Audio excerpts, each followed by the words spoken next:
Hello friends, welcome to my space, my creation.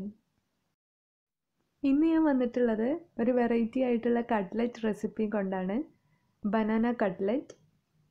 ഇതെങ്ങനെ ഉണ്ടാക്കുന്നത് നോക്കാം. ഉണ്ടാക്കാൻ വളരെ കുറച്ച് ഇൻഗ്രീഡിയൻസ് മതി. നമ്മളെ വീട്ടിൽ എപ്പോഴും ഉണ്ടാകുന്ന സാധനങ്ങൾ തന്നെയാണ്. അപ്പോൾ നമുക്ക് തുടങ്ങാം. ആദ്യം തന്നെ ഇതിനു വേണ്ടിയിട്ട് ഞാനിവിടെ 3 പഴമാണ് എടുത്തിട്ടുള്ളത്. അത് ഞാൻ പുഴുങ്ങിയിട്ടുണ്ട്. ഇതിൻ്റെ ഉള്ളിലെ ബ്ലാക്ക് സീഡൊന്നും കളയേണ്ട ആവശ്യമില്ല. കളയാതെ തന്നെ നമുക്കിത് മാഷ് ചെയ്തെടുക്കാം. പഴം എടുക്കുമ്പം കറക്റ്റ് പഴുപ്പായിരിക്കണം, കൂടുതൽ പഴുക്കാൻ പാടില്ല. ഇതുപോലെ നന്നായിട്ട് മാഷ് ചെയ്തെടുക്കുക. ഇനി ഇതിലേക്ക് നമുക്ക് 1/2 കപ്പ് കോക്കനട്ട് ഗ്രേറ്റ് ചെയ്തത് ചേർക്കാം. ഇനി ഇതിലേക്ക് നമുക്ക് 1/4 ടീസ്പൂൺ ഏലക്കായ പൊടിച്ചത് ചേർത്ത് കൊടുക്കാം. ഇതിൻ്റെ കൂടെ തന്നെ ഷുഗറും കൂടെ ചേർക്കാം. ഷുഗർ ഞാനിവിടെ 2 ടീസ്പൂണാണ് എടുത്തിട്ടുള്ളത്. കറക്റ്റ് പഴുപ്പുള്ള പഴമാണെങ്കിൽ നല്ല മധുരം ഉണ്ടാവും. അങ്ങനെയാണെങ്കിൽ നമുക്ക് 1 ടീസ്പൂൺ പഞ്ചസാര മതി. അതല്ല കുറച്ച് പഴുപ്പ് കുറവാണെങ്കിൽ പുളിപ്പുണ്ടാവും. അപ്പോൾ നമുക്ക് കുറച്ചും കൂടെ പഞ്ചസാര ചേർത്ത് കൊടുക്കാം. ഇനി ഇതെല്ലാം കൂടെ നമുക്കൊന്ന് മിക്സ് ചെയ്തെടുക്കാം. നന്നായിട്ട് കുഴച്ചെടുക്കാം. ഇതിലേക്ക് വെള്ളമൊന്നും ചേർക്കണ്ട. വേണമെങ്കിൽ ഒട്ടൽ മാറി കിട്ടാൻ വേണ്ടി ഒരു തുള്ളി എണ്ണ ചേർക്കാം. ഇതിപ്പോൾ റെഡി ആയിട്ടുണ്ട്. ഇനി നമുക്ക് കട്ട്ലറ്റ് പോലെ തന്നെ കുറച്ചെടുത്തിട്ട് നമ്മുടെ കയ്യിൽ കുറച്ച് എണ്ണ അപ്ലൈ ചെയ്തിട്ട് കയ്യിൽ വെച്ചിട്ട് കട്ട്ലറ്റിൻ്റെ അതേപോലെ റൗണ്ടിൽ ഏത് ഷേപ്പും വേണമെങ്കിൽ ചെയ്യാം കേട്ടോ. ഞാനിവിടെ റൗണ്ടിലാണ് ചെയ്യുന്നത്.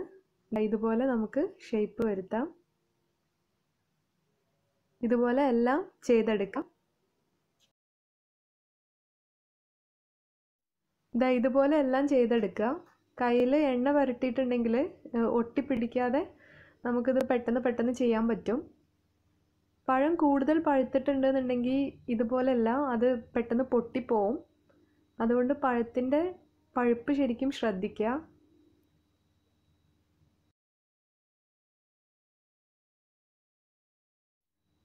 ഞാനിവിടെ 12 കട്ട്ലറ്റ് ഉണ്ടാക്കിയിട്ടുണ്ട്. 3 പഴം വെച്ചിട്ട്. അത്യാവശ്യം വലിപ്പമുള്ള പഴമായിരുന്നു. ഇനി നമുക്കിത് പാലിൽ ജസ്റ്റ് ഒന്ന് ഡിപ്പ് ചെയ്തിട്ട് ഇതുപോലെ ബ്രെഡ് ക്രംസിലൊന്ന് കവർ ചെയ്തെടുക്കാം. ഞാൻ സാധാ പാലാണ് എടുത്തിട്ടുള്ളത്, ചൂടാക്കുകയൊന്നും ചെയ്തിട്ടില്ല.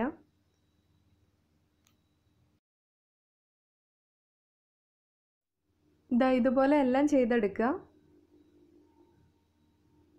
ഇത് പൊട്ടിപ്പോകുന്നൊന്നുമില്ല. ഈ പഴം കറക്റ്റ് പഴുപ്പായത് കൊണ്ടാണത്. നിങ്ങളത് പ്രത്യേകം ശ്രദ്ധിക്കണം. വളരെ ഈസി ആയിട്ട് പെട്ടെന്ന് ചെയ്യാൻ പറ്റുന്ന എന്നാൽ വെറൈറ്റി ആയിട്ടുള്ള ഒരു സ്നാക്കാണിത്. എല്ലാം റെഡി ആയിട്ടുണ്ട്. ഇനി നമുക്കിത് ഫ്രൈ ചെയ്തെടുക്കാം. ഷാലോ ഫ്രൈ ആണ് ചെയ്യുന്നത്. ഞാനിത് ഫ്രൈ ചെയ്യാൻ വേണ്ടിയിട്ട് ഇവിടെ ഒരു പാനിലേക്ക് 1 ടേബിൾ സ്പൂണോളം നെയ്യ് ചേർത്ത് കൊടുത്തിട്ടുണ്ട്. ഇനി നമുക്ക് ഓരോ കട്ട്ലറ്റും ഫ്രൈ ചെയ്തെടുക്കാം. ചെറുതായിട്ടൊന്ന് ഫ്രൈ ആയാൽ മതി. ജസ്റ്റ് ഒരു ലൈറ്റ് ബ്രൗൺ കളർ വന്നു കഴിഞ്ഞാൽ നമുക്ക് മറിച്ചിട്ട് കൊടുക്കാം. 2 സൈഡും സെയിം കളർ ആയി കഴിഞ്ഞിട്ടുണ്ടെങ്കിൽ എടുക്കാം.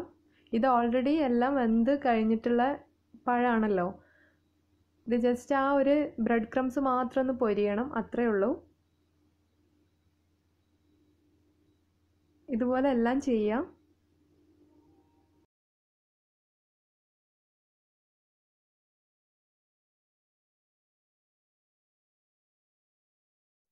കണ്ട ഒരു സൈഡ് റെഡി ആയിട്ടുണ്ട്. ഇപ്പോൾ ഇതുപോലെ തന്നെ മറ്റേ സൈഡും ആവുന്നത് വരെ ഒന്ന് ഫ്രൈ ചെയ്യാം. എന്നിട്ട് നമുക്ക് എടുക്കാം. കുട്ടികൾക്കൊക്കെ ഈ ഒരു രീതിയിൽ കൊടുത്തിട്ടുണ്ടെങ്കിൽ അവർ പെട്ടെന്ന് കട്ട്ലറ്റാന്നൊക്കെ വിചാരിച്ചിട്ട് പെട്ടെന്ന് കഴിക്കും.